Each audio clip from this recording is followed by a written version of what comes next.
მოგესალმებით. შენი პოდკასტი.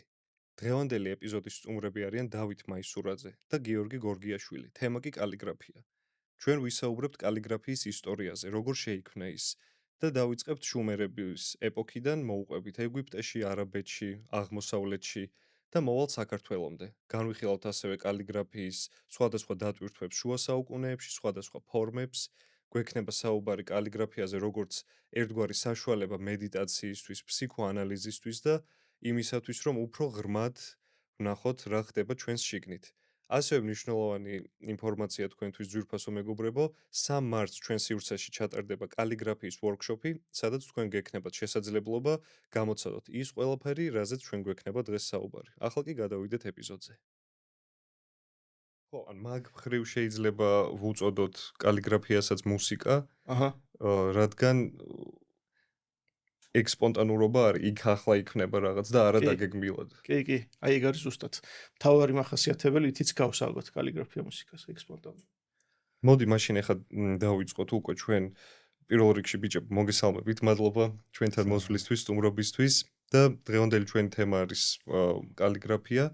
მე ძალიან მაინტერესებს რომ უფრო სიღრმისეულად ჩავიძიროთ ამ თემაში, იმიტომ რომ მგონია რომ ბევრ ადამიანს შეიძლება არ აქვს იმ როგორც თქვა ფოტო რო არის ხო იცით აისბერგი რო არის მისი ნაწილი რაც ჩანს ზღვის ზემოთ და ქვედა ნაწილი უზარმაზარი აი მგონია კალიგრაფიის სამყარო რაც არ ვიცით მის შესახებ და უშუალოდ სანამ მივალთ მის მედიტატიურ თვისებებამდე მის მუსიკალურ თვისებებამდე რაზეც ვისაუბრეთ აი ამ ჰარმონიასთან და ერთგვარ რაღაც წახნაგზე ძალიან საინტერესო წახნაგზე ჩვენი სამყაროსი დავიწყოთ აი ისტორიული მომენტიდან როდის ჩდება პირველ სურვილი რომ ჩვეულებრივი ნაწერები გარდაიქმნას რაღაც სხვა ლამაზ ამბავად, ამას დაეთმოს მეტი ყურადღება და რამდენნაირი სახით ვითარდება ეს გრადაცია, იმიტომ რომ მე მგონია რომ რაც გვაქვს შემონახული, ეს უშუალოდ ალბათ ყველაზე ძველი შუმერულია, ხო, ლურსნული.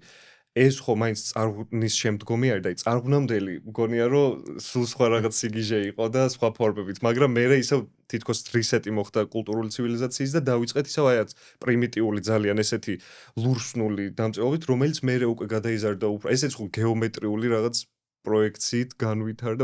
ხო აი რაღაც ესეთ ფიქრის ნიადაგზე ვდგავარ ახლა მე და მოკლედ აქედან დავიწყოთ საუბარი ამაზე. მოგესალმებით. ძალიან მიხარია რომ აქ ვარ, იმიტომ რომ რაღაც საინტერესო საუბრის მოლოდინი მაქვს მეც. თქვენ ახსენეთ შუმერული პრიმიტიული თქვით ეს სიტყვა და საერთოდ არ არის პრიმიტიული შუმერული არის. შენდობა შუმერებთან. ხო, არა, ბევრს, რადგან საწყისი არის შუმერული დამწერლობა ალბათ ყველა დამწერლობის და ზოგადად იდეის კალიგრაფიის იდეა ისახება შუმერში. რადგან პირველ საწყისია ბევრს აქვს ესეთი აღქმა რომ ის პრიმიტიულია. პრიმიტიული შეიძლება კარგი გაგებით არის, იმიტომ რომ პრიმიტიული აი თავისი არქიტექტურული თითქოს აგებულებით, ხო. მაგრამ ეს ამ პრიმიტიულობაში და სიმარტივეში არის უდიდესი გენიალურობა. სხვათა შორის აი როდის იწყება? ისტორიულად თუ მიუდგებით, თანამედროვე არქეოლოგია გვცემს ამაზე ასეთ პასუხს, რომ დაახლოებით ძველი წელთაღრიცხვის 3200 წელი, აი ამის მიდამოებში უნდა მოვიაზროთ ჩვენ დამწერლობის წარმოშობა, პირველი დამწერლობის წარმოშობა კაცობრიობის ისტორიაში. რაც ვიცით წარღვნის შემდეგ. ხო. და სხვათა შორის აი დამწერლობის შექმნის მითები გვაქვს მოღწეული სხვადასხვა კულტურებში და ყველა მითი, რომელიც არ არის შუმერული, ხსნის დამწერლობის წარმოშობას ღვთაებრივი გზით. მაგალითად ეგვიპტელებს მიაჩნდათ, რომ ღვთაება თოტმა მისცა ადამიანებს დამწერლობა და სიბრძნე გაუზიარა ამით. ისევე როგორც მაგალითად ბერძნებს წამდათ, რომ პრომეთე არის შემქმნელი დამწერლობის და უბრალოდ შემქმნელი კი არა, ადამიანებამდე მომტანი. კი, ეს ნიშნები გადასცა და ამით ადამიანებს რაღაც ღვთაებრივი ბუნება გაუზიარა. და ასეთი მითები გვაქვს უამრავი სხვადასხვა კულტურაში. მაგრამ ყველაზე საინტერესო ის არის, რომ ჩვენ ყოველთვის არსებობს ხოლმე მოლოდინი, რომ აი შუმერებს ყველაზე უფრო ღვთაებრივი ძალიან მიწიერი ახსნა აქვთ, როგორც წარმოიშვა დამწერლობა. არის ასეთი ეპოსი შუმერული, დღემდე მოღწეული და კარგად გამოკვლეული, ენმერქარი და არათას ბატონი. ენმერქარი არის ურუქის მეფე. არათა არ ვიცით ესეთი ქვეყანა არსებობდა და არ ვიცით ზუსტად ლოკალიზებული არ არის სად არის სხვათა შორის დღემდე და ამ ეპოსში აღწერილი არის ენმერქარსა და არათას მეფეს ბატონს შორის დაპირისპირება, დაპირისპირებული მხარეები, ოღონდ დაპირისპირება სიტყვიერი და ერთმანეთს უგზავნიან თავიანთ სიტყვას არა წერილობით, არამედ ზეპირსიტყვიერად, თავიანთი შიკრიკის საშუალებით. ანუ იმ დროინდელ voice-ებს უგზავნიან. ზუსტად.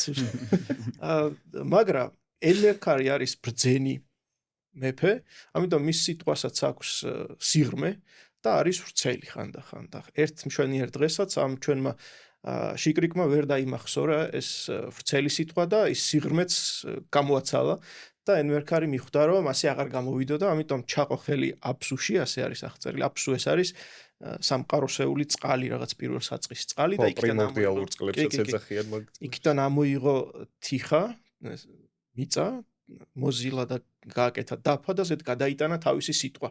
ესე არის ნათქვამი.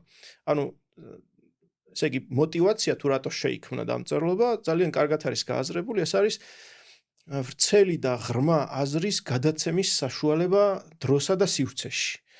და ეს ამ ეპოსში საკმაოდ მართლა მიწიერად არის, მაგრამ შემდგომში ეს გააზრებულია როგორც ღვთაებრივი უნარების პოვნა ადამიანის მიერ, ან სხვა მითოლოგიაში ღმერთისგან მონიჭება, იმიტომ რომ დროსა და სივრცეში გადაცემა ნიშნავს დროსა და სივრცეზე გამარჯვებას.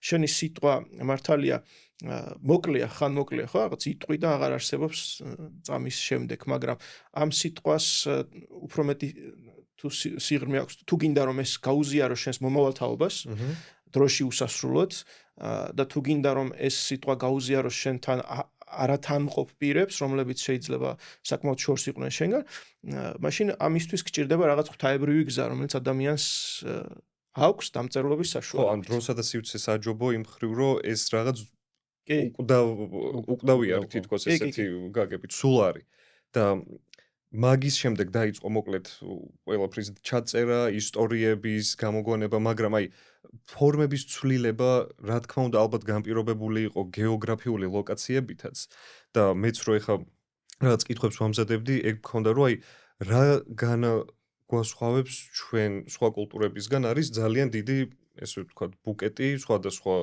რაღაც მოკლედ ატრიბუტების და ერთ-ერთი არის კალიგრაფიაც. ანუ შეგვიძლია ვთქვათ, რომ კალიგრაფია რაღაც ეროვნული სარკესავით არის, რო წარმოდგენა შეგვექმნას, როგორი სახის ხალხის მიერ არის შექმნილი. აი რაღაც ხო, ეგეთი. ხო, კალიგრაფიას და დამწერლობას მე ასე არ გაუმიჯნავდი სხვათა შორის. დამწერლობა და კალიგრაფია არის ერთი იდეა.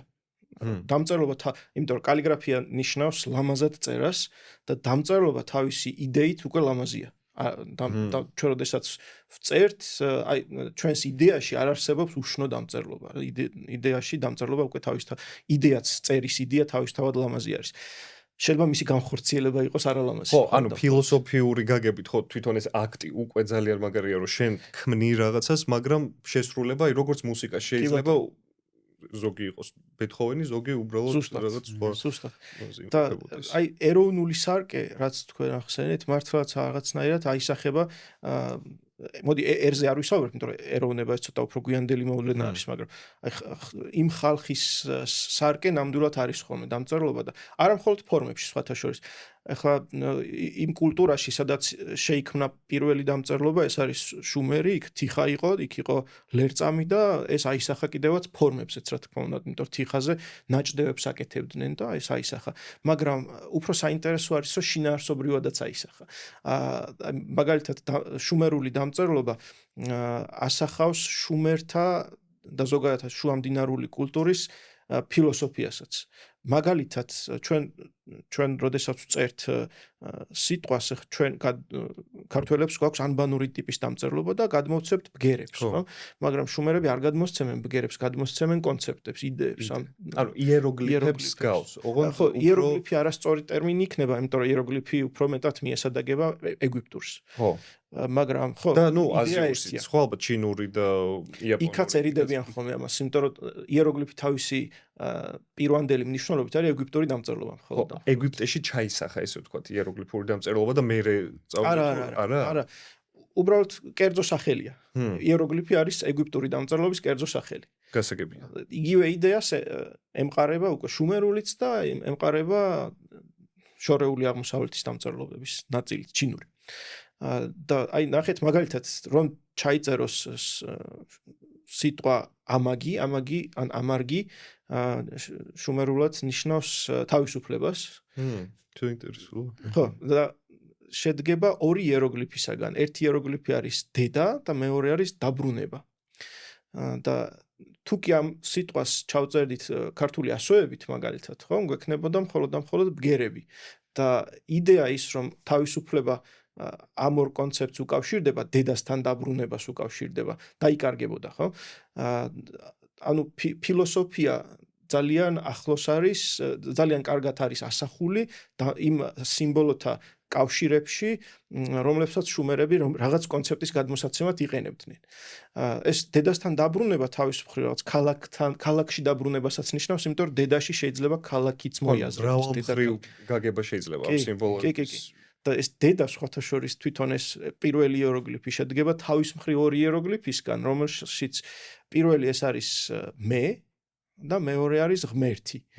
და ღმერთი მოთავსებულია ანუ ღმერთის რაც ქალურ ნაწილში. ღმერთი მოთავსებულია იმ პირველი იეროგლიფში, ანუ ღმერთი ჩემში არის დედა.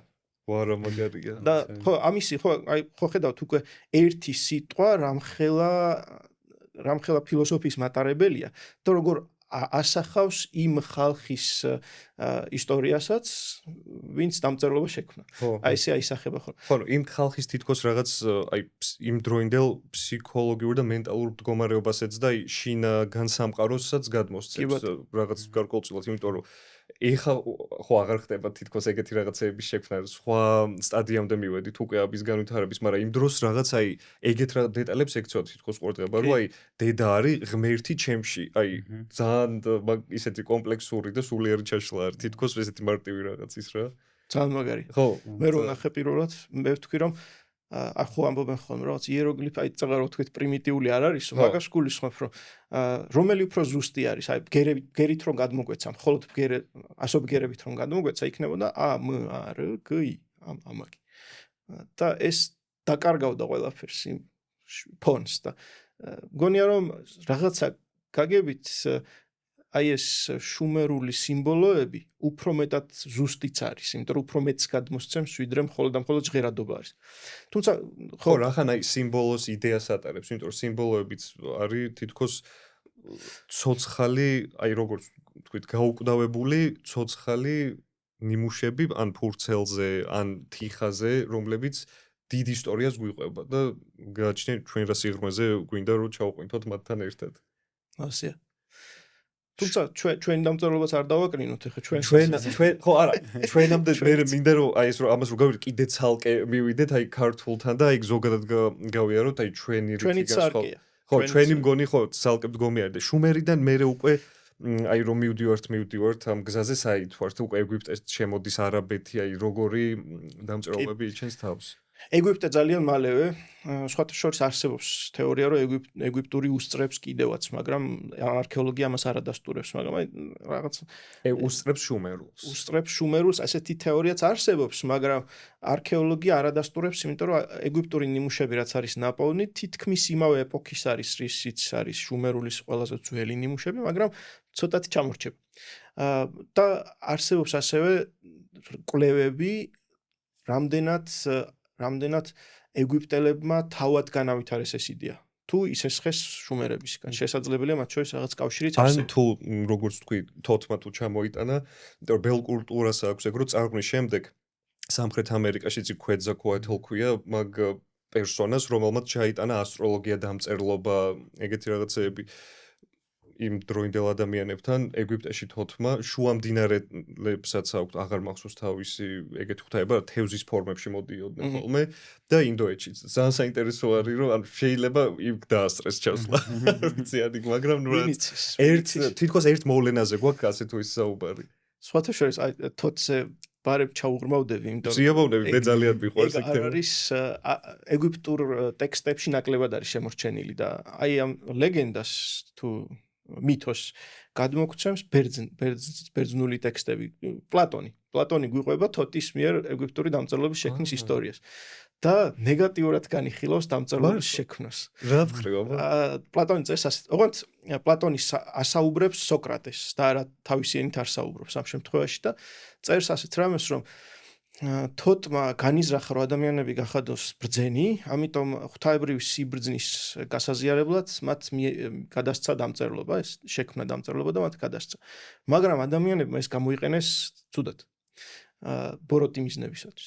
ამიტომ შემდგომში თოტმა რაღაც ეს თოტის წიგნი ალბათ იცით, თოტმა ეს სიბრძნე შეკრიბა და ცალკე დამალა და მოკლედ ნეგატიური დატვირთვა ამ დამწერლობას იმიტომ აქვს, რომ სოკრატეს აზრით, პლატონის მიერ დაწერილი სოკრატეს სიტყვებით, ადამიანები თოტმა გააზარმაცა. იმიტომ რომ მანამდე ადამიანს უწევდა სიბრძნემდე მისვლა ნულიდან თავისი გამოცდილებით და ახლა უწევს არა, ახლა შეუძლია რომ სხვისი ნაწერი აიღოს და ზურმუხტის ფილებზე არის, ხო, ალბათ აქ საუბარი ეს თოთის მთელი სიბრძნელაზეც. ხო, ეს შეიძლება გვიანდელი ინტერპრეტაცია, ეს არ ვიცი, ისტორიული ნაწილი არ ვიცი, მაგრამ მოკლედ ესე იგი სოკრატეს აზრით ადამიანები გაზარმაცდნენ, იმიტომ რომ მათ შეუძლიათ რომ უბრალოდ წაიკითხონ და სიბრძნე მათი გონების გარეთ არის უკვე. არა შიგნით. ანუ შიგნით კი არ იხარშება ეს ყველაფერი და ნულიდან კი არ, ანუ შენი გამოცდილებით კი არ მიდიხარ რაღაც დასკვნებამდე, არამედ ხვის გამოცდილებას კითხულობ, რომელსაც ასე მარტივად ვეღარ. ხო, რომელიც ან შენი შრომითაც არ მოიპოვე და ხო, ეგეთი გამოცდილება თითქოს არ გაძლევს აი გასაღებს, რომ მართლა ჭეშმარიტად გახსნა ის სიბრძნე, რაც უნდა შენი გონებით და შენი ფიქრით მიხვიდე, ან შენი წერით, ხო? და ხო, სოკრატე მართლა არ წერდა თანაც. მართლა არაფერი არ დაუწერია სოკრატეს. შეიძლება მართლა გულწრფელად სჯეროდა მაგისაც. მაგაზე მე მსმენია ინტერნეტში წამიკითხოს ეგეთი უცნაური რაც, რომ დიდი მოაზროვნეები, მაგალითად სოკრატეს, ოშოზეც იგივეს იძახიან და ძალიან ბევრ ადამიანზე, ვინც აი უფრო სულიერად და ფილოსოფიურად განვითარებული იყო, საერთოდ არ წერდნენო. მხოლოდ საუბრობდნენო და რამე არის ესეთი აი რასაც რო ბევრს რო წერ რო გიბლოკავს გონებაში თუ რატო აი მომენტი ის საინტერესო არის. მაგაზე პასუხი არ ვიცი, მეც ვიცი რომ კრიშნამურტის ჩანაწერები რაცა მის მოსწავლეების რაღაცა დიალოგები ხო, კრიშნამურტიც კი ბატონო. მაგაზე პასუხი არ ვიცი, მაგრამ მე შემიძლია გითხრა, თქვათ რაღაც როგორ მოქმედებს კალიგრაფია სულიერებასთან კავშირში, რაღაცა თვით ძიებასთან კონტაქტში როგორ არის, იმიტომ რომ დავითმა ახლა ისაუბრა ძალიან კარგად რაღაც დამწერლობის შექმნის იდეაზე და მართლა უკვდავყოფა ხდება, როცა ხელით შენ რაღაცას ეხები და ფურცელზე რაღაცას რო წერ, რაღაცა მუდმივი ხდება ეს ამბავი.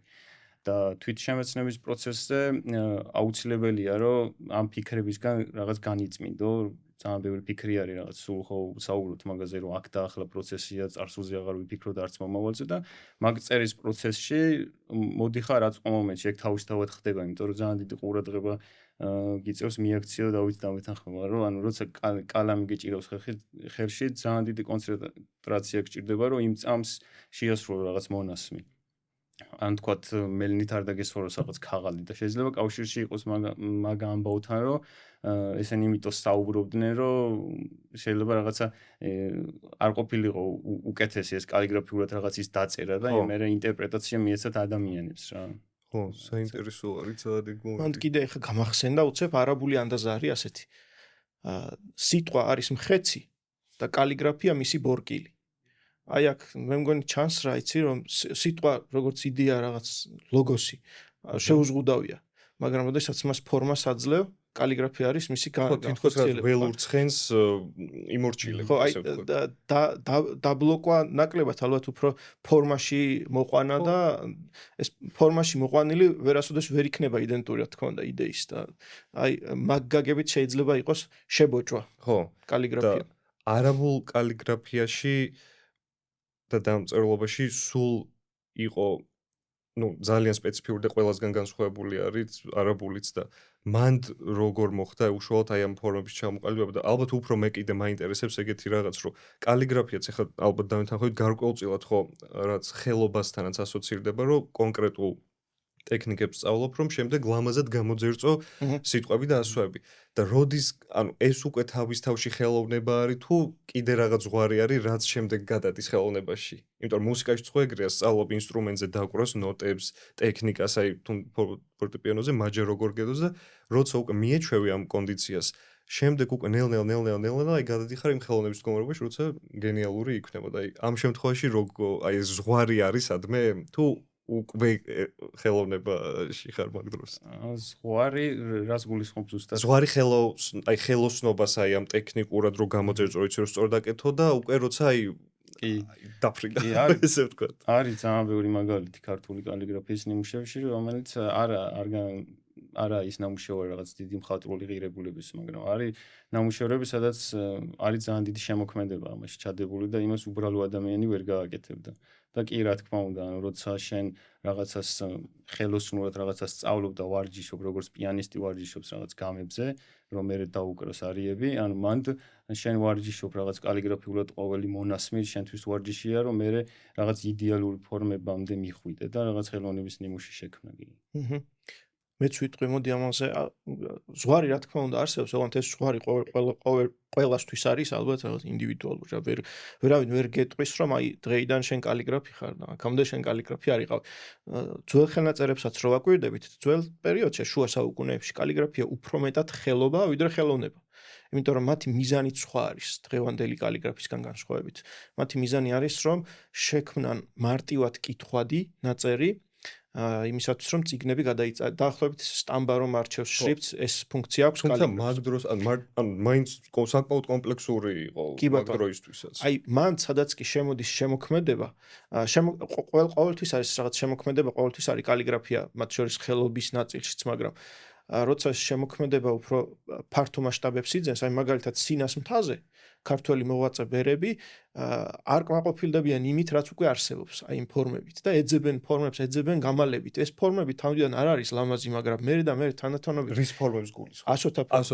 ასოთა ფორმებს, ან მათ რო დააკვირდი ამ ხელნაწერებს, ხომ აღმოაჩენ, რომ თითქოს აი ქაოსურია, ძალიან ქაოსური არის, იმიტომ რომ ისინი არ წერენ ბერები იმ მონასტერში просто სამონასტრო კერებში ბევრი არის პალესტინაში და ეგვიპტეში, რომლებიც მე თავს იყრის საბოლოო ჯამში ეგვიპტეში სინას მთაზე.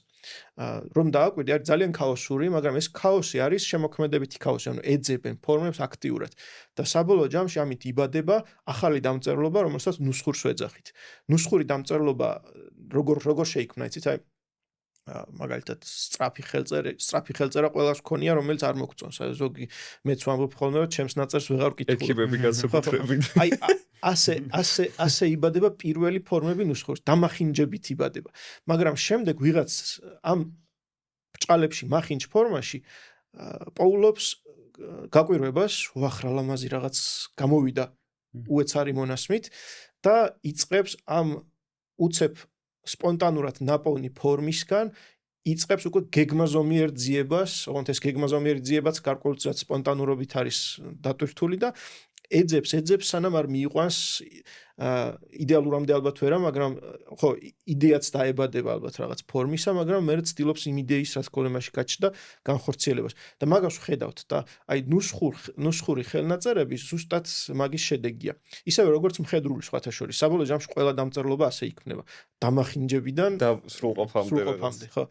და აი ვინც ამ გზას გადის, ის არის ალბათ ხელოვანი, და ვინც მე უკვე ამ შემოქმედებას იმეორებს, ის არის ხელოსანი. იმის გზას ვინც იმეორებს, ის უკვე ნაპოვნ ფორმებს უბრალოდ ვინც აკოპირებს. ის ძალიან მაგარ რამეს აკეთებს. იმიტომ რომ წიგნებს წერს, მაგრამ აი შემოქმედებითი პროცესი ნულიდან რაღაცამდე ვინც გაიარა, ის არის ალბათ ნამდვილი ხელოვანი. და აი არქიტექტურას რო შევადაროთ გარკვეულწილად და საკრალურ გეომეტრიას, კალიგრაფია მაინტერესებს თქვენი აზრი ამასთან დაკავშირებით.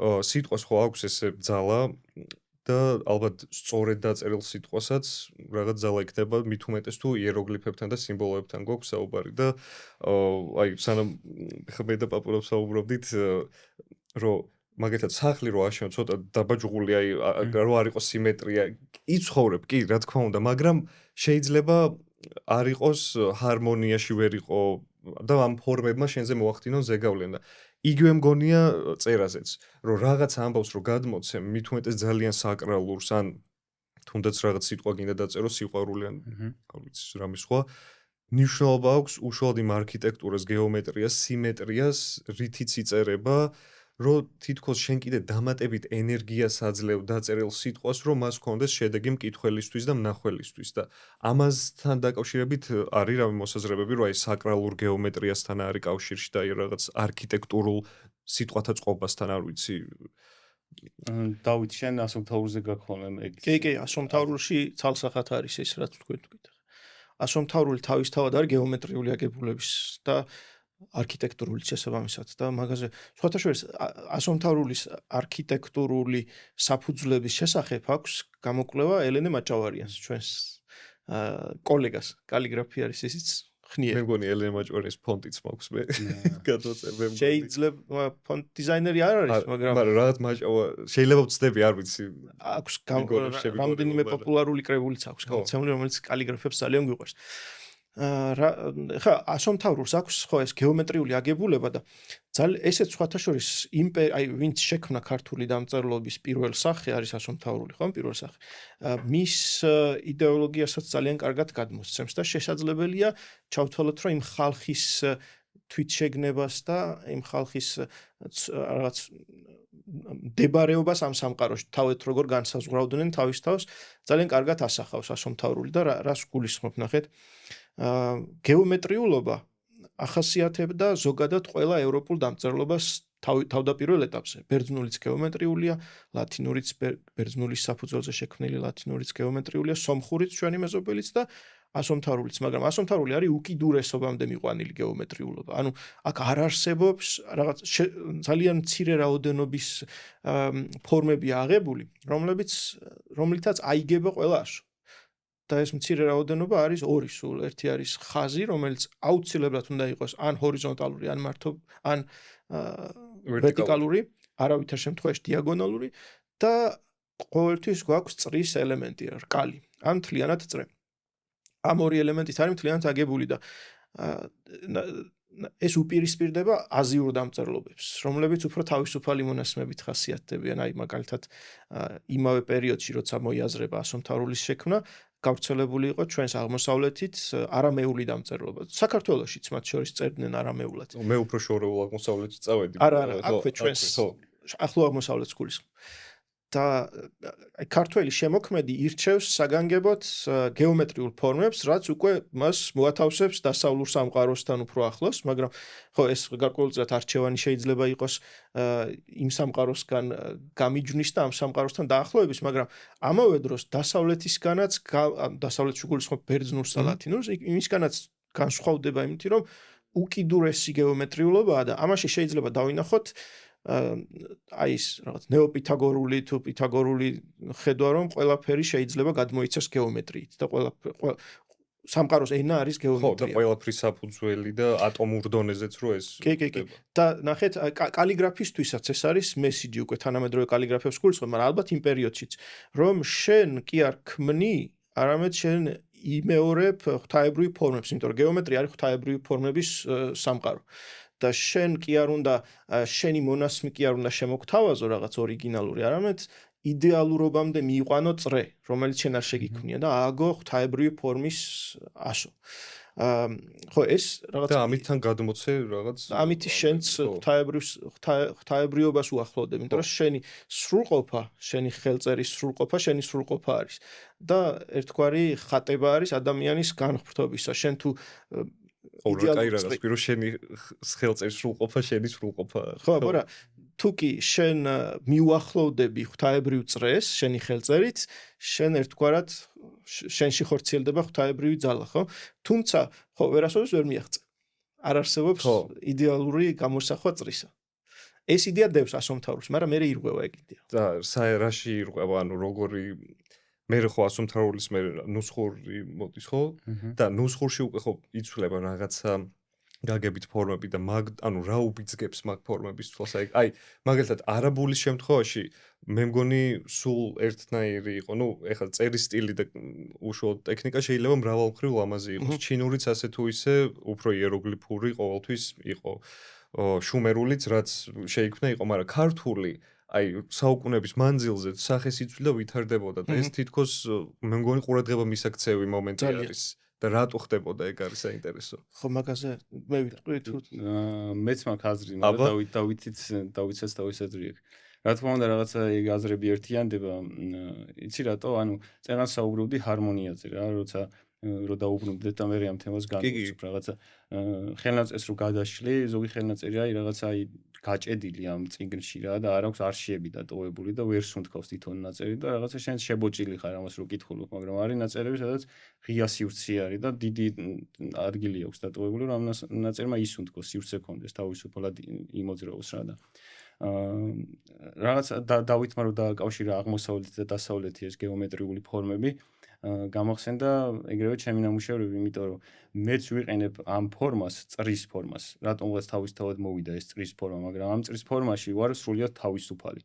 თითქოს რაღაცა გაერთიანება მოხდა თავისთავად, არ ვიცი, ეგ მე ძალით არ გამიკეთებია, რომ რაღაცა წრის ფორმა ავიღე და ამაში უფრო მეთან თავისუფალი კალიგრაფია მომწონს, იმიტომ რომ აი ამ გეომეტრიას ცოტა ვერიდები, იმიტომ რომ მაინც გზღუდავს ეს გეომეტრია და კეტავს და იმ წრეში რო ცოტა თავისუფლად იქცევი, ალბათ უფრო მისაღებია ჩემი სულისთვის ალბათ რა ასეა და რატო შეიცვალა რა ქართული ან დამწერლობა დავითმა რაც ახსენა რომ აი ვიღაცამ რაღაცა შეცვალა ან დაამახინჯა ფორმა და მე ვიღაც ადამიანმა ეს განავრცო და გაალამაზა კი ესეც რაღაცა იდეის ნაწილია მაგრამ ჩემი აზრით ქართველი ადამიანი არის რაღაცა ტემპერამენტიანი ადამიანი და ყოველთვის ცდილობს რაღაც ახალი მოეძებნოს ხო მაინც იქავდა მივდივართ ხო რომ დამწერლობა ის სარკე არის რა ჩვენ გინდა აი როგორი ადამიანებიც ვართ ეგეთი დამწერლობა ზუსტად აი მართლა ძალიან მაგარი რაღაც სხვათა შორის ეხლა შენ ისიც თქვი რომ დასავლეთის და აღმოსავლეთი ახსენე ერთიანდება მაგ ფორმაში როცა წრეც გაქვს მაგრამ თავისუფალი წრე გაქვს ეგ არის ქართული დამწერლობის იდეაც ანუ ქართული დამწერლობა ისე როგორც ყველაფერი ქართული რაღაც გზაგასაყვარზეა რა ყველა ჩვენი იდენტობა რაც არის ნახეთ როგორი რამ არის იცი აი ის იდეა რომ შენ შემოქმედი ხარ ოღონდ არა სრულყოფილი შემოქმედი, არამედ შემოქმედი, რომელიც უკვე არსებული ღვთაებრივი ფორმებით ააგებს. ეს ხო თქვით წეგან ეს იყო ასომთავრულის იდეა. მე ირღვევა ოღონდ ირღვევა რა გაგებით, იცი? შემოქმედება მეტი შემოდის. აი თავისუფლებაშია შემოქმედება და არა მაინც და მაინც უკვე არსებული ფორმის სრულყოფილად გამოყვანაში, არამედ შენც უნდა შექმნა რაღაც.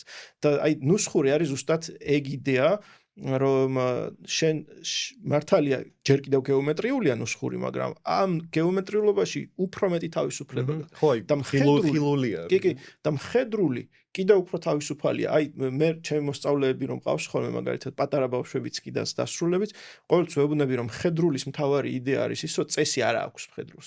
მთავარი წესი არის უწესობა. იმიტომ რომ ამ უწესობაში ხარ შენ ყველაზე დიდი თავისუფლება გაქვს, ხო? ყველაზე დიდი თავისუფლება და კალიგრაფის ამოცანა არის რომ არ დაიკარგოს ამაში.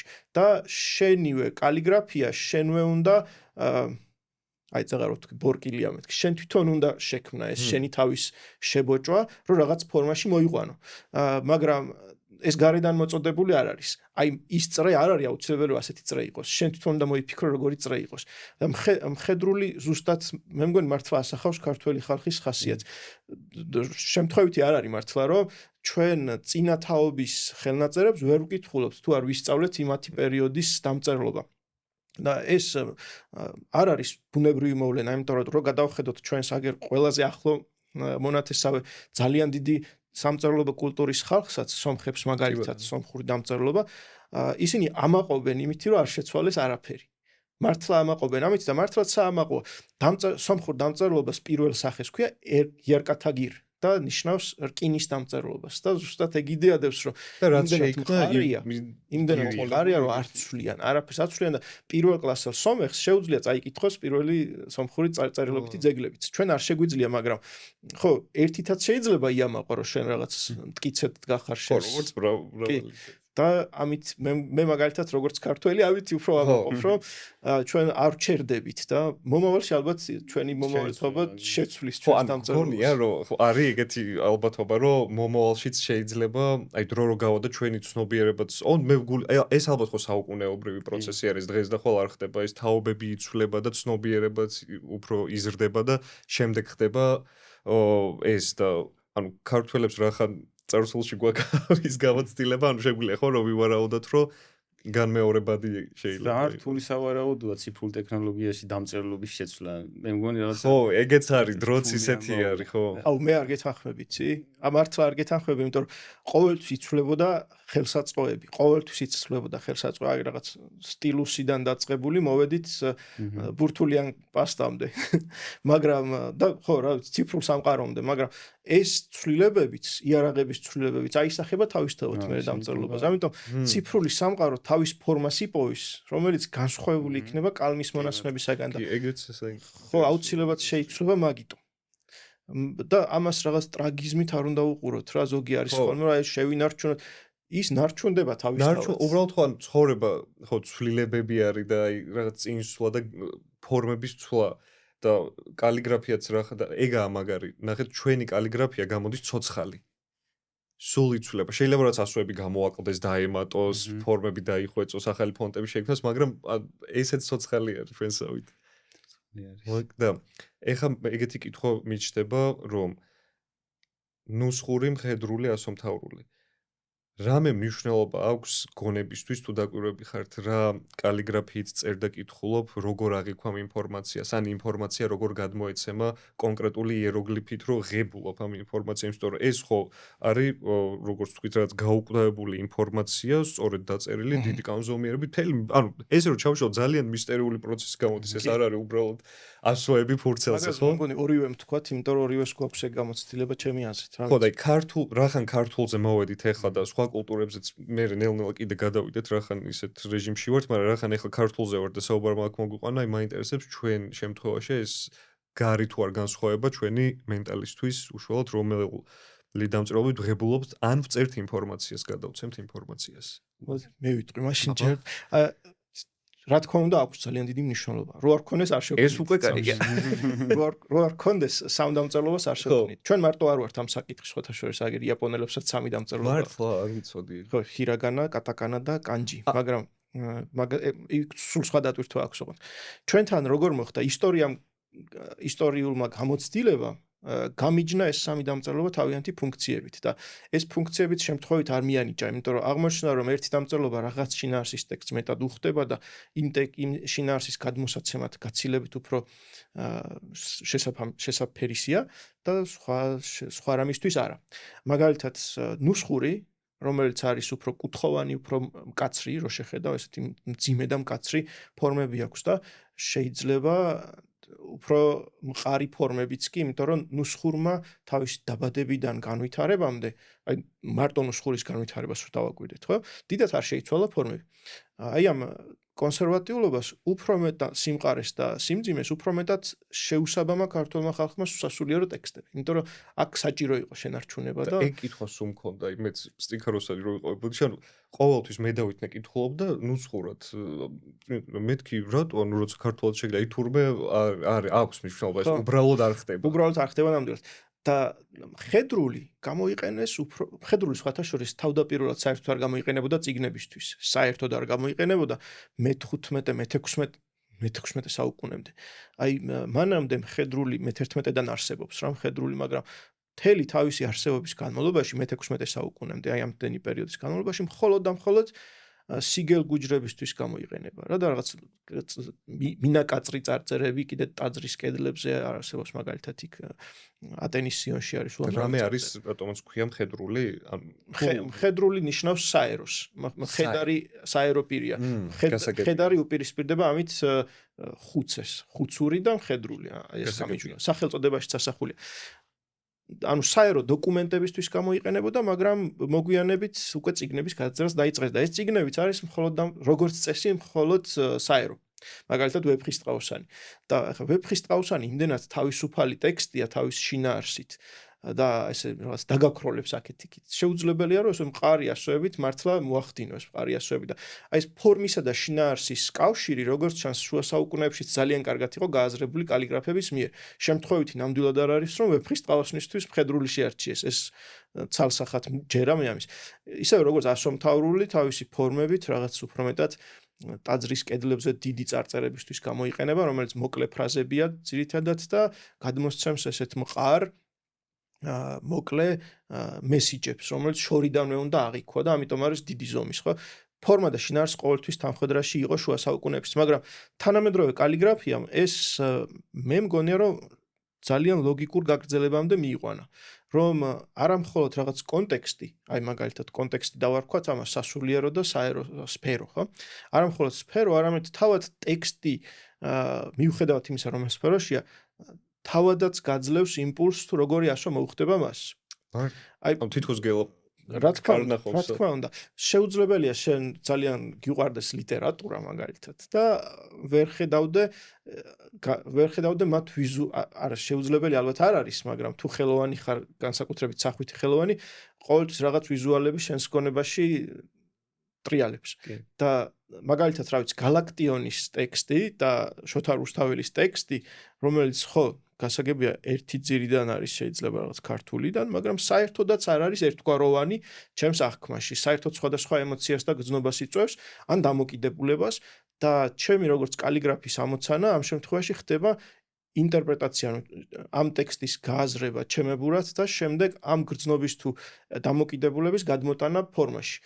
და რა თქმა უნდა, თუ კი სწორად გავაკეთებ ამას, ერთნაირი არ უნდა იყოს. ამიტომ გალაქტიონს მე სხვანაირად მოვხაზავ, შოთას სხვანაირად მოვხაზავ. თითქოს გადაბმულები არიან ერთმანეთზე, რომ კარნახობს ეს ფორმა როგორი იყოს, იმიტომ რომ თუ აი როგორც შენ თქვი გალაქტიონი რო დაგეწერა სხვა ფორმით, რაღაც შეიძლება დისონანსი ყოფილა. აი მუსიკა ვერ შეიქმნებოდა, აი მუსიკა როსენ, მუსიკა არ შედგებოდა, ხმაური იქნებოდა. აბსოლუტურად.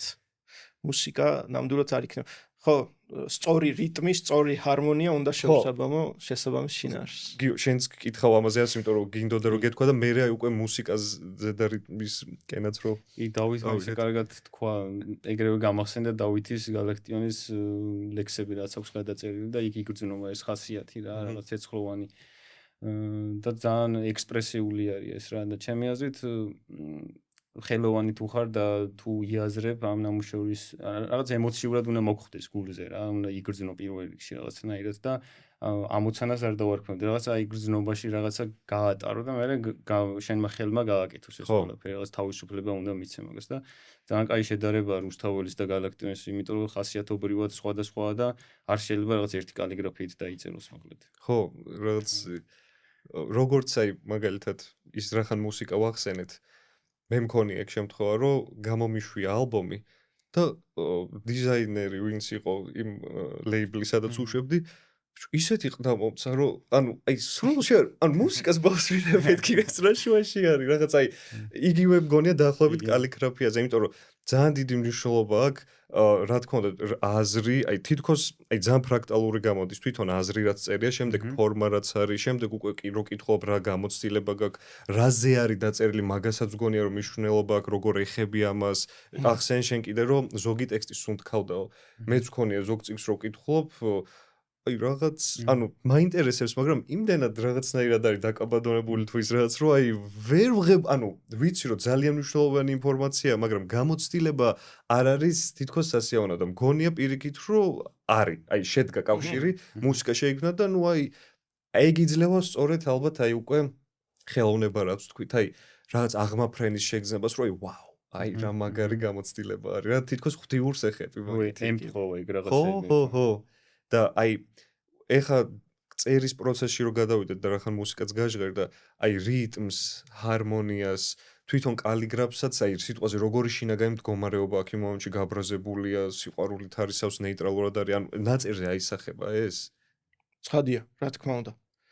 ხო, ამაზეც ორივე ვთქვათ ალბათ, იმიტომ რომ მე რუსავ ხოლმე კითხვას, ეგრევე გიოს ნამუშევრებს თავში, აი მუსიკაზე მაგალითად პირველი რაც გამახსენე ხა გიოს ნამუშევრები და იქ რა თქმა უნდა აქვს მნიშვნელობა რიტმს, რა თქმა უნდა, იმიტომ რომ ხო, რიტმის გარეშე უბრალოდ ვიზუალი, აი მოსმენითაც ხო აღვიქვამთ ამ რიტმს, მაგრამ ვიზუალშიც არსებობს ეს რიტმი და სიჩქარეს აქვს კიდე მნიშვნელობა, რიტმი ერთია და სიჩქარე. ტექსტს თავისი სიჩქარე აქვს ყველას. ნელა უნდა წაიკითხო თუ სწრაფად უნდა წაიკითხო, ხომ გაგიგონიათ, ხომ ოღონდ ხო, სხვისი წაკითხული შეიძლება ისე კარგად ვერ გაიაზრო, შენს გონებაში რო კითხულობ, წარმოიდგინე, ზოგ ტექსტს ძალიან სწრაფი უნდა, ზოგ ტექსტს ძალიან ნელი. და ზუსტად იგივე ტემპით უნდა გადმოს მოდი ასე ვიტყვი რა, უნდა არ არსებობს კალიგრაფიაში. შეგიძლია გადმოსცე იგივე ტემპით და უფრო სასიამოვნო იქნება საბოლოოდ შენთვის ეს პროცესიც და შედეგზეც რა თქმა უნდა აისახება, იმიტომ რომ სწრაფი მონასმი სრულიად სხვა არის და ნელი მონასმი სრულიად სხვა არის და აი თანამედროვე კალიგრაფიაში ეგ არის რომ მაყურებელი, დამთვალიერებელი ამ შენი ნამუშევრისა უნდა გრძნობდეს არა მხოლოდ რაღაც გაყინულ ფორმას, არამედ პროცესი უნდა აისახოს და პროცესი უნდა ამოიკითხოს იქიდან. ამიტომ შენი ხაზი როგორ იწერება, ეს ცოცხლდება მის თვალში საბოლოოდ. ხონია შენ ეგეთი გამოცდილება რომ ვიღაცის დაწერა. რა თქმა უნდა, აგებს ნამუშევარს თითქოს ხო ხვდები როგორ კონდიციაში იყო ის ადამიანი იმ დროს, რას გრძნობდა. ხო, იგრძნობა რა თქმა უნდა. აი შენ ახსენე რომ ნელა უნდა გააკეთო და ზოგი რაღაც ჩქარა. მე რატომღაც მომწონს ყველაფრის ნელა წერა. რაღაც ეგ პერიოდი მქონდა რა ცხოვრებაში რომ რაღაც ძალიან ემოციურად გამოვხატავ რაღაც და დროდადრო მაქვს ხოლმე პრინციპში, მაგრამ ახლა ავირჩიე ეს ფორმად რომ ჩავრთავ რაღაც დამამშვიდებელ მუსიკას და ნელა მიდის ეს პროცესი და რა თქმა უნდა ნელა რო ვაკეთებ ცალკე თერაპიული ნაწილი არის აქ, იმიტომ რომ ჩვენ ცხოვრებაში გვეჩქარება სადღაც კლავიატურაზე და ჩქარა უნდა ავკრიფოთ რაღაცა და გააზრებას ვეღარ ასწრებ და შენ როცა ნელა ქმნი რაღაცას ყველა სიტყვას, ყველა ასოს გამოხატავ ძალიან ისე ნელი ტემპით, უფრო იაზრებ რაღაცას და რა თქმა უნდა შენი ხასიათიც და სიმშვიდეს ნაწერს ეტყობა კი. აი ხო და აქ უკვე შევეხეთ მაშინ მედიტაციურ ნაწილსაც წერისას. და მას შედგაზე რო გადავიდეთ, მე პირველი მახსენდება სიტყვაზე ზენ ბუდიზმი, ზენ ბუდისტური ნაწერები, ეს ასევე ჩინურშიც არის ბევრი და იაპონურშიც ეს ფუნჯით, აი ვიტყოდი რომ მარტო მაგის ყურებაც კი დიდ სიამოვნებას და სიმშვიდეს მგრის ვიდეოზე რო უყურო. წარმომიდგენია თვითონ წერის პროცესი რამდენად მაგიური იქნება და აი რო შევეხოთ როგორ ვიყენებთ კალიგრაფიას როგორც მედიტაციის საშუალებას. რაღაც ეს მედიტაცია და კალიგრაფიის კავშირი თავიდან არ იყო. ჩემთან უბრალოდ კალიგრაფია არსებობდა რაღაცა ინსტრუმენტი, რომ გამომეხატა ჩემი თავი, რაღაც გადამეწერა, რაღაცა ინფორმაცია, ლექსი თქვათ მომეწონა, გადავწერე რა და მე გზადაგზა რაღაცა თვით კვლევის რაღაც საკუთარი თავის ძიებამ, რაღაც პრაქტიკებამ მიმყვანი იქამდე, რომ ვახ, მოიცა კაცო, 5 რიტმის ცეკვაზე რომ მასწავლებელი გვეუბნება, იგზენი ფეხები. და ამ დროს ზუსტად იგივე გრძნობა მოდის, როცა მე ისე კალმით ვწერ ფურცელზე, ზუსტად ერთი და იგივე. ან უცებ 10 დღიანი დუმარე მედიტაციის რიტრიტზე ვარ და სადაც მე-5 მე-6 დღეს გარეთ ვარ დავდივარ და ზუსტად ის სიმშვიდე ვიგზენი, რაც თქვათ დიდი ნამუშევრის დასრულების საბოლოო ხო რაღაცა ძალიან გავდა ესენი ერთმანეთს და მე მივხვდი რომ ძალიან თერაპიული არის, მედიტაციურია ეს ყველაფერი რა თქმა უნდა, იმიტომ რომ ამ დროს შენი ტვინი ისვენებს, გინდა არ გინდა, იმიტომ რომ რაღაცა შენ გიწევს ტექსტთან ურთიერთობა და ვისჩევდი ხოლმე ლაუძის ტექსტებს, რაღაც თითო თავს წერდი ხოლმე ნამუშევარში და ამ დროს რაღაც მედიტაციური ხდებოდა რა თქმა უნდა შინაარსიც და მე ეს ფორმაც ხო, რაღაც ის არის სურათი და ასევე მე უკვე რაღაცა მაგ ფორმებიდან უფრო გავამარტივე ეგ საკითხი და რაღაცა ერთ სიტყვას ვწერდი რა ნიკოლოზ ნავინისგან ვისწავლე ესე სიყვარულის მედიტაცია და რო ვაპრაქტიკებდი ხოლმე გინდა თუ არა გაიბლი გამოვივლი სახში სუგაშილი კალიგრაფს რა ადგილი სადაც უნდა დაწერო და რო სიყვარული და მე დავიწყე ამ სიყვარულის წერა და ორმაგად გააქტიურდა ჩემში ეს სიყვარული, იმიტომ რომ თან რო გულში ვიმეორებდი, ხო თბებოდა ეს რაღაც თავისი საკრა, ამას წესები როგორ უნდა გააკეთო და თან პლუს კიდე რაღაც ხელითაც რო ამას აკეთებ, თლიანად ამაში ხარ მოცული და ძალიან სასარგებლო არის რა, ჯანმრთელობისთვის და ფსიქოენერგეტიკისთვის რა თქმა უნდა. ხო, ანუ უშუალოდ გაცნობიერებული წერა და რასაც წერ მაგასაც ესე იგი დიდი მნიშვნელობა აქვს და რითი წერ მაგას აქვს მნიშვნელობა ის თვალზე მასალა ეს შეიძლება იყოს არც კალამი, ფუნჯი, ფანქარი, საღებ, ანუ მილიონი მასალა არის. მასალები იცვლება ყოველთვის, როცა კალიგრაფია თან სულ ექსპერიმენტებს ატარებ, მოდი აბა ეს მასალა რას იწავს რა და რაღაც პერიოდი იყო კაწვრა მომწონდა და მასალაზე დაჭერა. მოკლედ როცა თქვა რაღაც ემოციებს ვერ გამოხატავ, ეს არსებობს ნეიროგრაფიკა და არტ თერაპიაშიც არსებობს, რომ ხელის დაჭერით გამოდის რაღაც შენგან ემოცია და მჭირდებოდა ეგ დაჭერა. მე საერთოდ მედიტაციურ პრაქტიკებმა რაღაცა ცოტა ამწია ჰაერში და საერთოდ ფუნქციასაც არ ვეხებოდი და ისე იწერებოდა ანუ რაღაც აეროგრაფია ეგეთი ინსტრუმენტი რომელთაც აფრქვევს აღებას და თითქოს ნამუშევარს არ ეხები რა ისე იქმნება აეროგრაფი არ მსმენია აი მანქანებს ხატავენ შეიძლება იცოდეთ ნანახული გქონდეს ვიდეოებში რაღაც საღებავს ასხავ და იფრქვევა ეს საღებავი და მაგით წერდი ხოლმე დიდი ხანი მაგრამ რაც მე ვიგრძენია ეს სიმყარე და დამჭირდა რომ დამიწება რომ აქ ვარ აქ ახლა და მე შემოვიდა ეს ახლა რასაც ვამბობთ კალამი რა ლითონის კალამი და ჩვეულებრივი მელანი და რატომღაც მე მომწონს რაღაც ფონების შექმნა და მე ამ ფონზე წერა ის ცალკე ისტორია არის ფონი და მე ზემოდან რაღაც ხო შენი ნამუშევრები ხო აი ძალიან დიდი ის მისტიური სიღრმე აქვს აი სიყვარული რო გაგდაწერილი მაშინ რო გვანახე აი მე ეგეთი არ მინახავს თან მე რო დიდხანს უყურებ უფრო ამოვიკითხე იქ სიყვარული რო ეწარ მაგრამ აი გარედან თითქოს როგორც მთლიანობას რო უყურებ აი რაღაც ქსელები თვალსაც გავდა ანუ ძალიან მრავალ ანუ სიმბოლო იქნება უკვე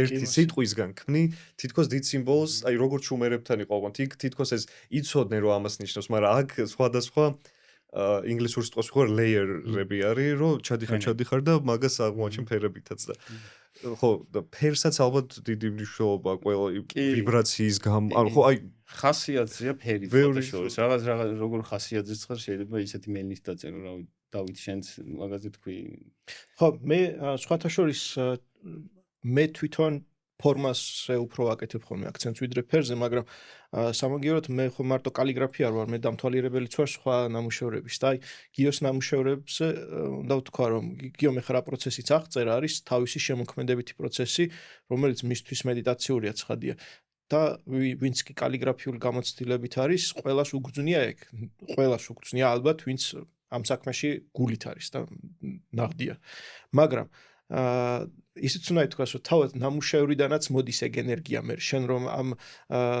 რაღაც შენი ხელის გაგრძელებაა კალამი და ეს კეთილი ენერგია რომელიც გადადის კალმიდან შენი ხელიდან კალამში და კალმიდან მე ქაღალდს და გამოისახება ეს იქიდანაც ასხივებს შემდეგ და ის ფერები ფორმები რასაც დამთვალიერებელი უყურებს არის პირუკუ პროცესია რა იქიდან მოდის იგივე რაც გიო მასში ჩადო გიო მარტო გიო არ არის ამ შემთხვევაში ხო ხდები ზოგადად ეგ ის მოქმედებს კი და მე რაღაცა მიყვარს ცირისი კვლევა რა დაკვირვება რა როგორი ნამუშე რა ხასიათს ატარებს და თითქოს აღარ მინდა შინაგანად რომ აი რაღაცა ჩემი უხასიათობა ან ესე დაგროვილი ენერგია რომ გამოვხატე ფურცელზე ეგ არ მინდა რომ ხალხს ვაჩვენო რატომღაც იმიტომ რომ რაღაც თითქოს ეს ჩემი ნეგატიური ენერგია მნახველთანაც მიდის რა და ძალიან ვფრთხილობ მაგ საკითხში რომ რაღაცა რომ საუბრობდით ღვთაებრივ ფორმაზე რაღაც ვცდილობ რომ მიუახლოვდე მაგას და მე ეს პროცესი ვაჩვენო იმიტომ რომ ენერგეტიკულად ძალიან მნიშვნელოვანია რას უყურებ რა და სახში რა გიკიდია საერთოდ ხო რა თქმა უნდა აბა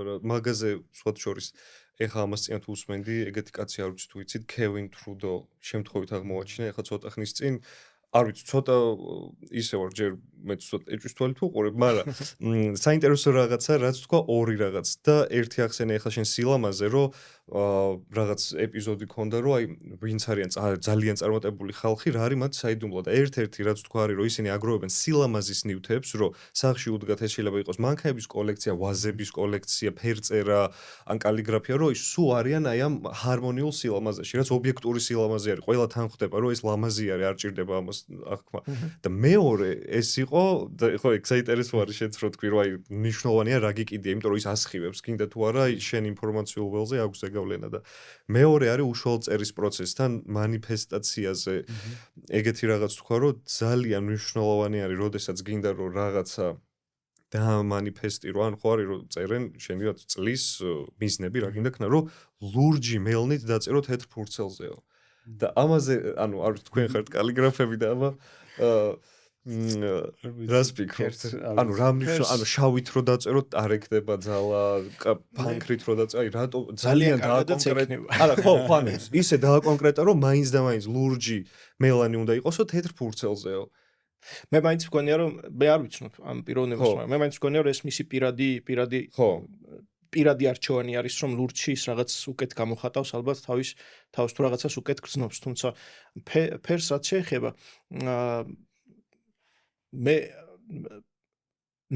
ღრმად ვარ დარწმუნებული რომ ყველა ფერს თავისი ძალა და მნიშვნელობა აქვს და შენც აძლევ მნიშვნელობას და ისიც თავისთავად უკვე დატვირთულია მნიშვნელობით, მაგრამ ხო, მაინც და მაინც ლურჯს ესე არ გამოვყოფთ. ხო, ანუ ისეთი რაღაც არ აქვს, ვაბას, ლურჯის არჩევა, აი სკოლაში რომ ლურჯით წერენ, მაგას ძალიან ისეთი მიწიერი ახსნა აქვს, არაპოეტური. აბა. ხო, არა, დამიწება აუცილებელია. ხო, როდესაც გამოიგონეს ასლის გადაღება, აი ეს ქაღალდი რომელსაც ზემოდან მერე წერდნენ და ქვემოთ კიდევ ქვედაფენაზე გადაქონდა, ხო, ასლი. ეს იყო მე-19 საუკუნეში. მაგ დროისთვის აღმოჩნდა რომ ასლის გადაღება შესაძლებელი იყო შავად და იმისათვის რომ დედანი და გადათეთრებული კი არა დედანი და ასლი ერთმანეთისგან განესხვავებინათ შემოიღეს სტანდარტად ლურჯი ფერი. დედანი იყო ლურჯი და ასლი გამოვიდა შავი. ხო, ეს არის მთავარი მიზეზი, რის გამოც სკოლაში დღემდე შემორჩენილია ძირითადად ლურჯი კალამი.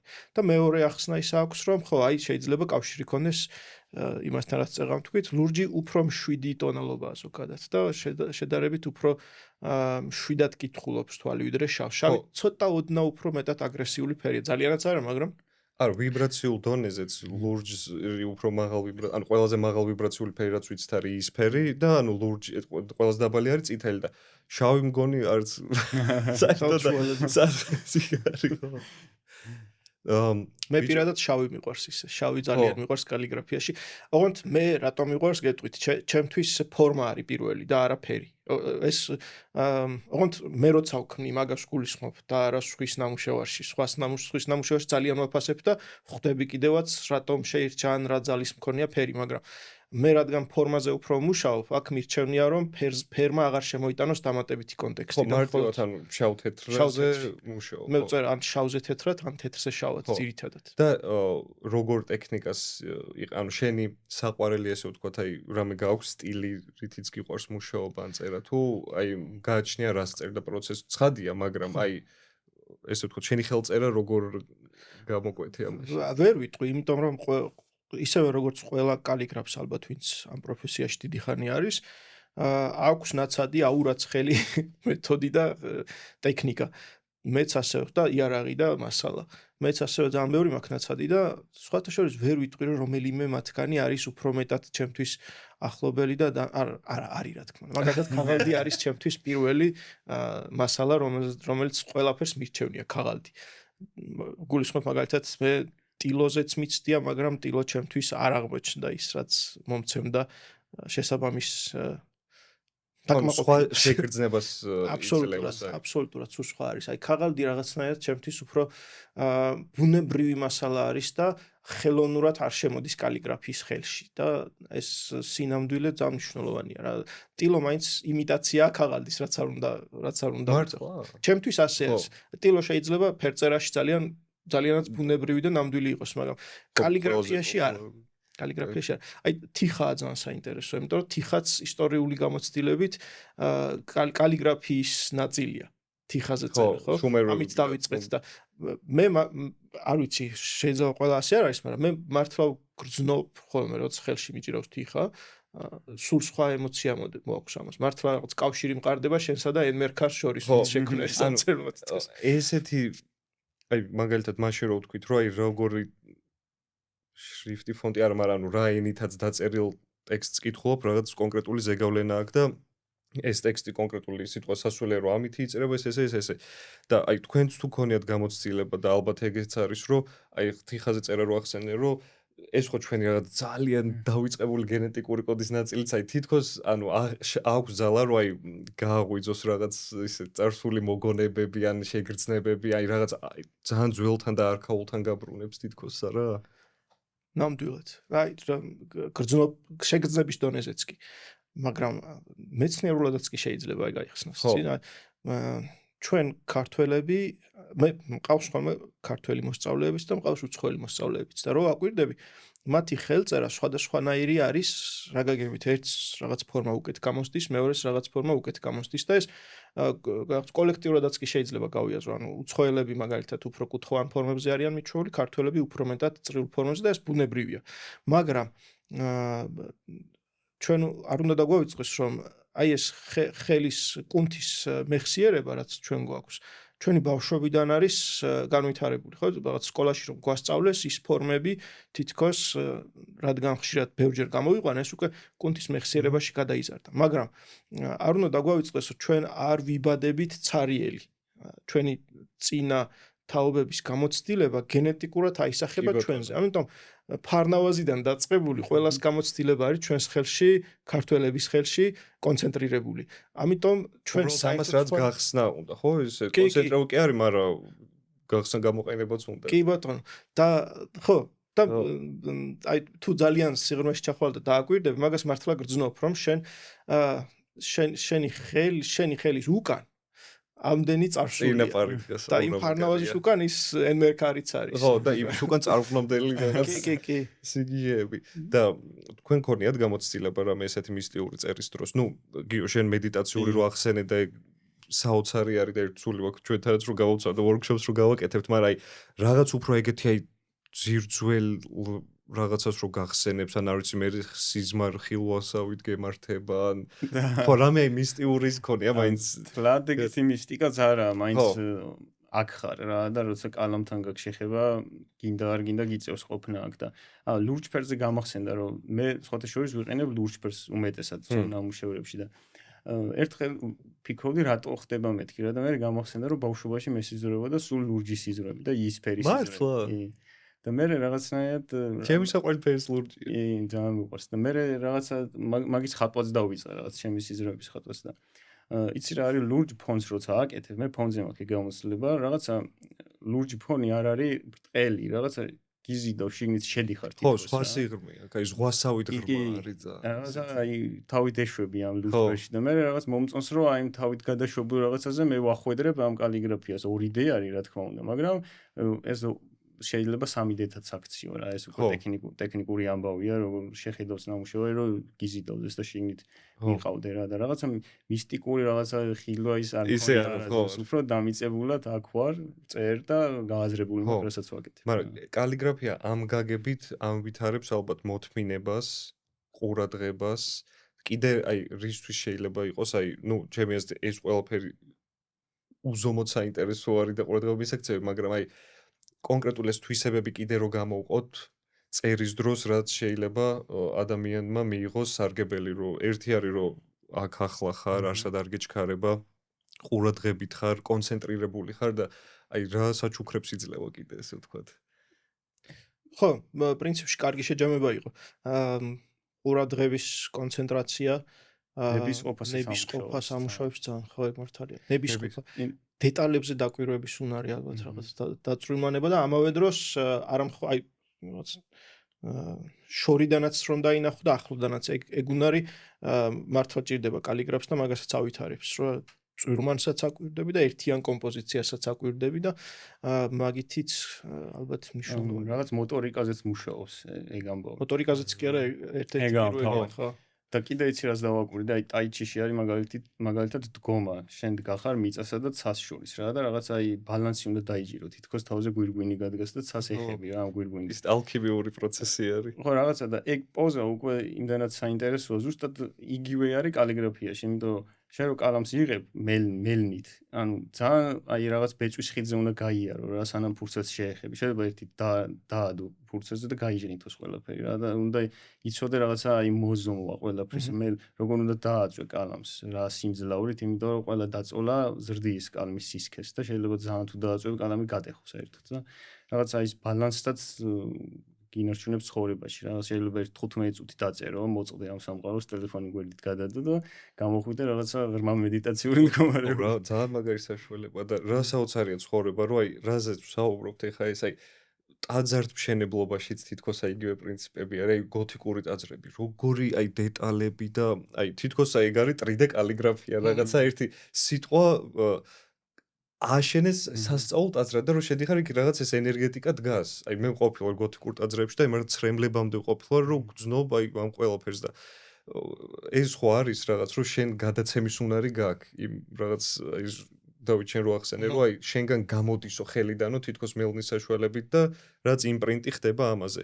და მე აი ხო გამახსენდა ეს მომენტში ვფიქრობდი რომ შესაძლებელი არის თუ არა ჩვენ კალიგრაფია გამოვიყენოთ, აი რაღაც სამკურნალო მიზნით ან დამამშვიდებელი ან პირიქით, რომ ანუ შენი დაწერილი სიტყვა ან ეს რაღაც ფორმები იყოს კონკრეტული დანიშნულებით, რომ შენ ჩადე რაღაც მაგაში ან ლოცვა ან იმდენ ზღვა შესაძლებლობების გაიხსნა ეხლა თითქოს ამის გამოყენების და თქვენ იყენებთ ან ამაზე რას ფიქრობთ საერთოდ? კი, ანუ ენერგეტიკულად ძალიან დიდი მნიშვნელობა აქვს სიტყვასაც, ხო საერთოდ რაღაც ვიბრაცია აქვს ყველა სიტყვას და რასაც დაწერ, იმასაც ძალიან დიდი მნიშვნელობა აქვს.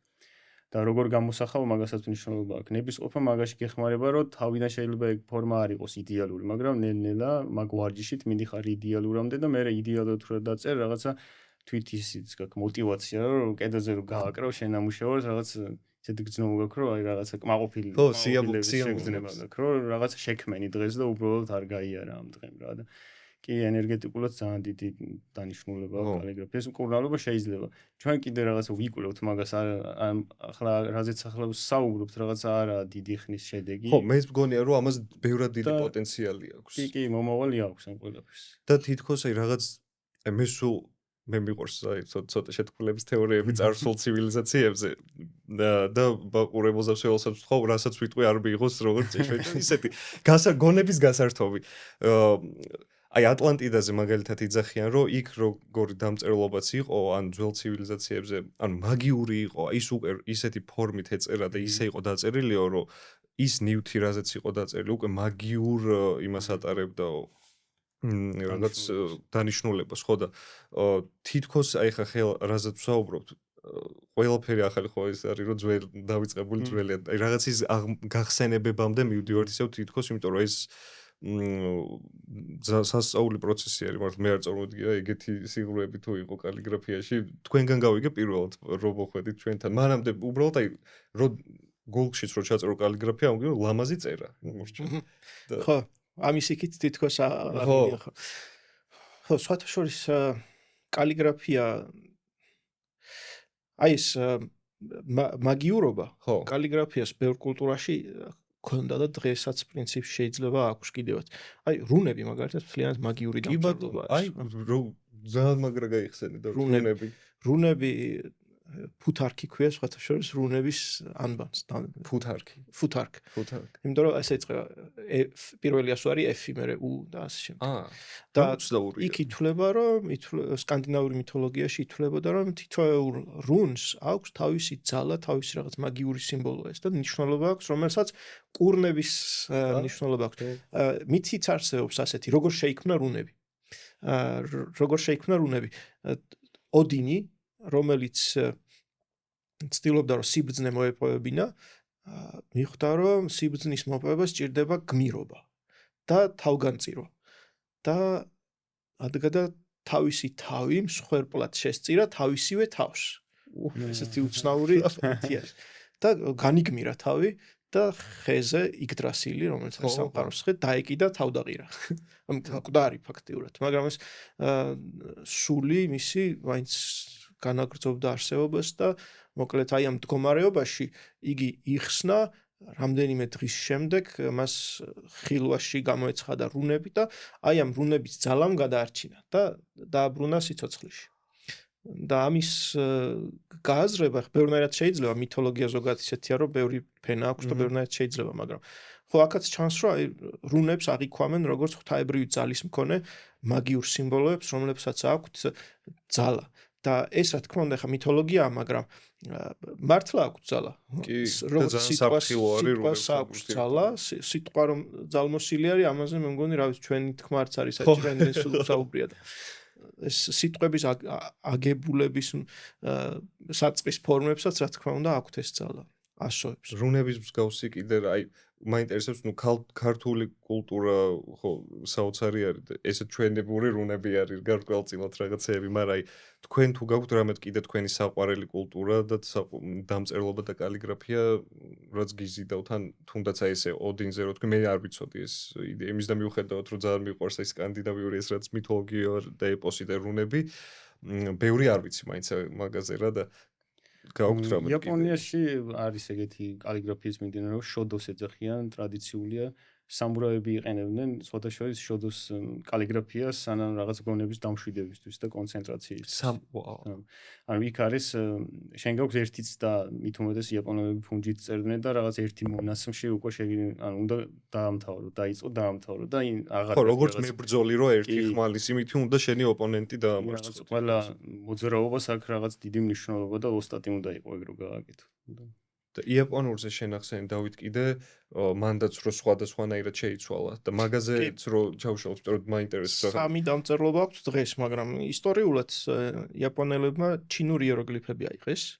თავდაპირველად ეს გაიზიარეს პირდაპირ ჩინური გამოცდილება გადმოიღეს იაპონურისთვის, მაგრამ შემდეგ ჩინური და იაპონური ენები არ არის ერთი ოჯახის წევრი ენები და ამიტომ ჩინური დამწერლობა არ აღმოჩნდა სრულყოფილად გადმომცემი იაპონური ენის მახასიათებლების. ამიტომ დროთა განმავლობაში შეიცვალა იაპონური დამწერლობა და თანდათანობით გაჩნდა სამის საფეხური, არ ქვია მაგას, სამი მიმდინარე. აი ჩვენთან ხომ საფეხურებია, ანუ ერთი მეორის ლოგიკური გაგრძელება. იქ ასე არ არის, რაღაც შტოებია უფრო. და გაჩნდა სამი, ერთი რაც ჩინელებისგან აიღეს ის უცვლელი, რომელსაც ქვია კანჯი, მეორე არის ჰირაგანა, რომელიც უფრო თავისუფალია და ჩვენს განვითარებას გავს ეგ, რომ თავისუფალი ხაზების მიმართულებით წავიდნენ.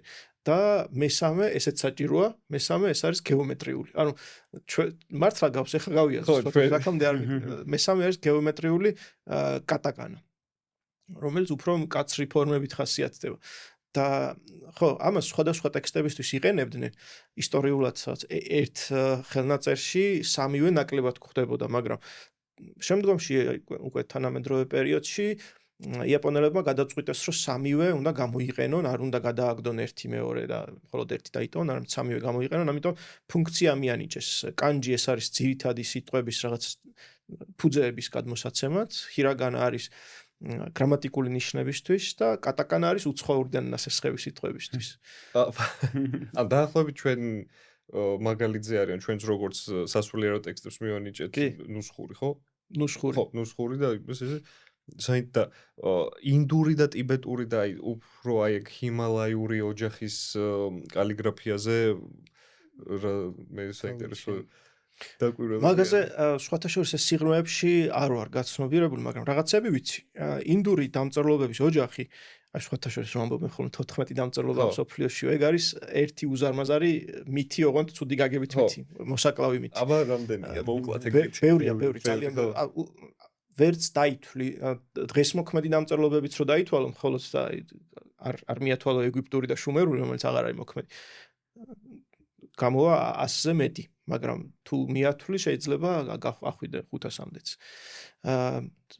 მარტო ინდოეთის რეგიონში და მის მიმდებარეთ თუ ტიბეტსაც მივათვლით და აქეთ ტაილანდს მაგალითად, სადღაც 20-მდე მოქმედი დამწერლობა არსებობს, რომლებიც ერთმანეთისაგან ძალიან განსხვავებული, ანუ ის არ შეიძლება რომ ერთი დამწერლობის სახეობებად მიიჩნიო, სხვადასხვა დამწერლობებია.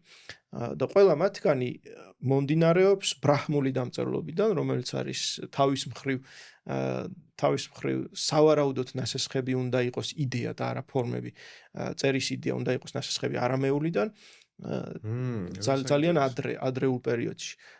და შემდგომ ოღონდ სიძველეს ვერ გამსაზღვრავთ. ამით ინდოეთზე ხო არის ის რომ იქ არიელები ჩავიდნენ დღევანდელი ირანის ტერიტორიიდან და ჩაიტანეს იქ რაღაც ეს თავისი რასაც შეიძლება შეიძლება, იმიტომ რომ არამეული დამწერლობა არის ირანის იმპერიის ოფიციალური დამწერლობა იყო ერთი პერიოდი და შეიძლება აქედან მე ვიძახი ანუ უბრალოდ გეოგრაფიულად ეგ ადგილი თორე ირანი მაგ დროს არ არსებობდა, ხო? კი, მეც ხო ეგ გულისხმობ.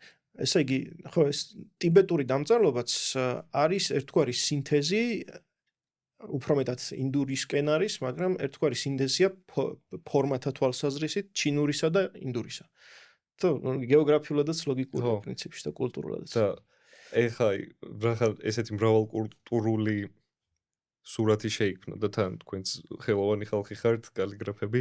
თქვენი აზრით შესაძლებელი არის დედამიწის რაც ერთი კალიგრაფია შეიქმნას, აი ყველა ოჯახი და არ ვიცი, რაც გაერთიანებული ერთი ნაწერის სტილი, რაც არის ჩვენი პლანეტარული ხელწერა. ჯერ მე მგონი დედამიწა იდეურად უნდა გაერთიანდეს. არა, ხო, არა, ცხადია, მაგრამ ანუ თუ წარმოგიდგენიათ რაღაც რო აი, იმიტომ რომ კალიგრაფია ხო მაინც ეს გეომეტრიები, ფორმები არის და თუ არის შესაძლებელი რაღაც ისე გაერთიანდეს ყველა ერთ ნაწერში. მე ახლა თქვენთან ერთად ვიფიქრებ მაშინ. ხო, მე ხალ ხმამაღლა ვფიქრობ, მეც ამაზე არ ვფიქრია. სიმართლე გითხრათ, მე როდესაც ვფიქრობ ხოლმე კალიგრაფიაზე, უფრო მივდივარ პირუკუ მიმართულებთან, მივდივარ იქითკენ რაღაც ინდივიდუალიზაციისკენ წავიდეს გზა, მაგრამ საერთოსკენ აი საინტერესოა უკუ პროცესი, უკუმა რო დავაკვირდეთ. ალბათ აბსტრაქციისკენ თუ წავალთ, აი ეგ იქნება საერთო. იმიტომ რომ აბსტრაქცია ხო არის რაღაც არქეტიპული უფრო ყველასთვის საერთო. და თუ კი კალიგრაფიას გავააბსტრაქტულებთ, ძალიან საინტერესო შედეგებამდე მივალთ. იქ აღარ იქნება უკვე კონკრეტული ბგერა, კონკრეტული ასო, კონკრეტული ენა, არამედ რაღაც საერთო, რაც ყველას გვახასიათებს და ალბათ აი თუ დავიყვანთ ელემენტარულამდე, მივიღებთ ალბათ ხაზს, რომელიც წრეს არა? მე რატომაც წრეზე წავედი. წრეც ხაზია. წრეც ხომ ხაზია. მაგრამ ხო, წრეს და ხაზს აი ასომთავრულამდე მივალთ. ესე იგი ქართველებს დაპავნი. ეს უნივერსალურია. ხო, საინტერესო იქნება მაგაზე ფიქრი და ვიფიქროთ. ხო, მაგრამ ხო მეც მგონია რომ ძალიან ისეთ მარტივამდე და ისეთ მარტივამდე უნდა მივიდეს. ეგეთი ის მსმენია კიდე თეორია, რომ ეხა როგორც წერს ადამიანი, არის 7 წლის წინ როგორც გრძნობდა თავის თავს. და მაგაზე თუ გსმენიათ რამე და რას ფიქრობთ, რომ აი ეხა შენი წერის მანერა როგორიც არის და ჩემზეც რო ვარ დაკვირვებული, არ ვიცი 7 წლის წინ როგორ ვიყავი, ეს შეიძლება ვერ გავიხსენო, მაგრამ შეიცვალა ასე თუ ისე წერის სტილი.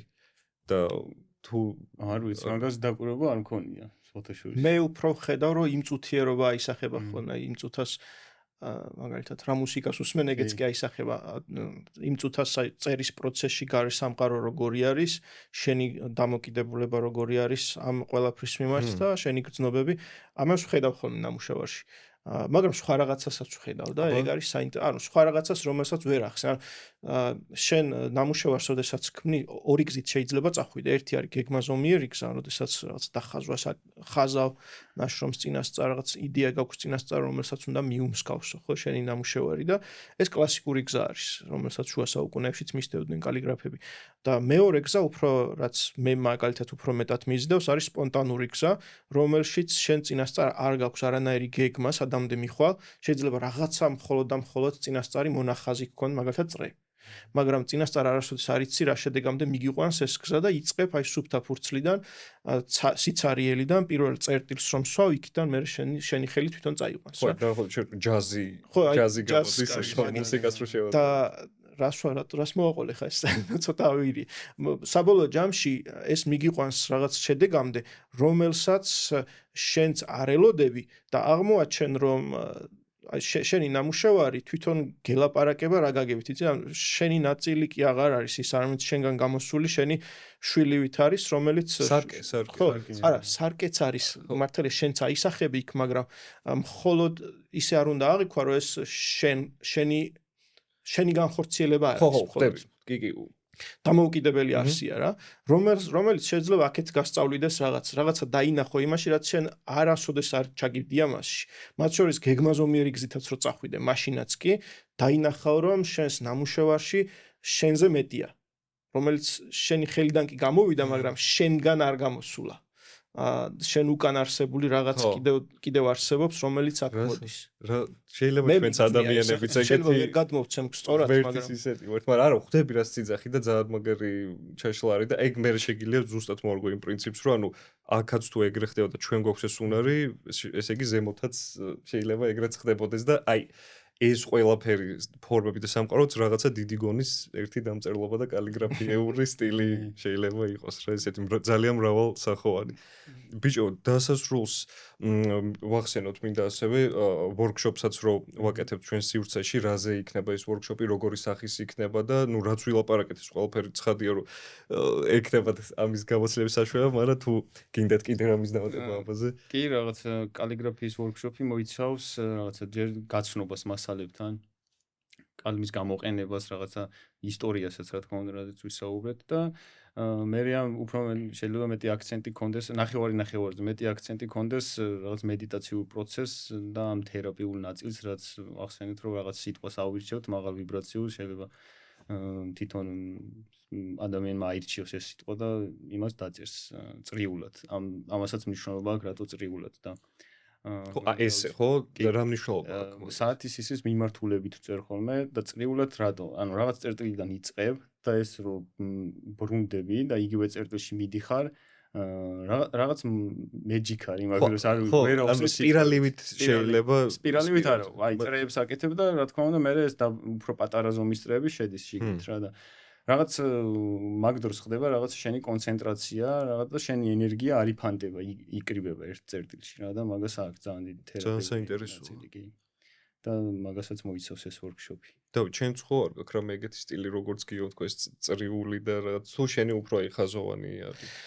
ხო, არა, მხოლოდ ხაზოვანი არ არის, ბევრნაირ კომპოზიციას ვთქვი. თუ აი ხალხთან მუშაობ workshop-ის დროს უშუალოდ ანუ რა იმას იყენებ?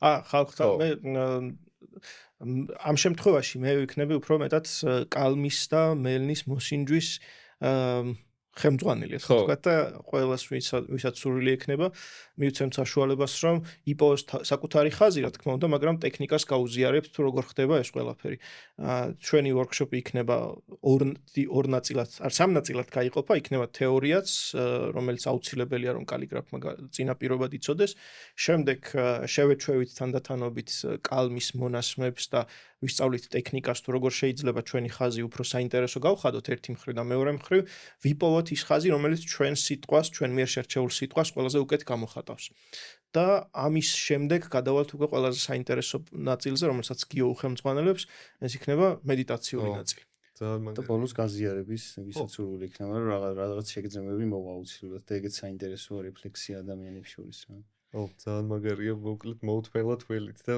დავით გიო უღრმესი მადლობა ძალიან მისიამოვნე კალიგრაფიის სამყაროში ჩაძირვით მოგზაურობით და დარწმუნებული ვარ უფრო და უფრო ესე ვთქვათ გაფართოვდება ეს რაღაცა და შეიძლება მართლა აღმოვაჩინოთ ის ჩვენი დავიწყებული ძველი რაღაც სოდები მაინც საქართველოში ვართ და დედამიწა მასონთაულის დაიწყოს არ გაგიკვირდე მადლობა მეგობრებო ეს იყო შენი პოდკასტი მომავალ შეხვედრამდე